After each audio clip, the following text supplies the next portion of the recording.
और ये लोग जब कोई बेहयाई का काम करते हैं तो कहते हैं कि हमने अपने बुजुर्गों को इसी तरह करते देखा है और अल्लाह ने भी हमको यही हुक्म दिया है। कह दो कि अल्लाह बेहयाई के काम करने का तो हुक्म नहीं देता। क्या तुम अल्लाह की निस्बत ऐसी बात कहते हो जिसका तुम्हें इल्म नहीं? कह दो कि मेरे परवरदिगार ने तो इंसाफ करने का हुक्म दिया है और ये कि हर नमाज के वक्त सीधा किबले की तरफ रुख किया करो और सिर्फ उसी की इबादत करो और उसी को पुकारो।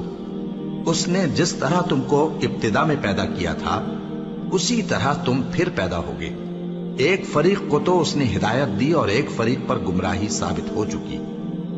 इन लोगों ने अल्लाह को छोड़कर शैतानों को रफीक बना लिया और समझते ये हैं कि हिदायत याब है। ऐ बनी आदम, हर नमाज के वक्त अपने आप को मुज़य्यन किया करो और खाओ और पियो और बेजा न उड़ाओ कि अल्लाह बेजा उड़ाने वालों को दोस्त नहीं रखता।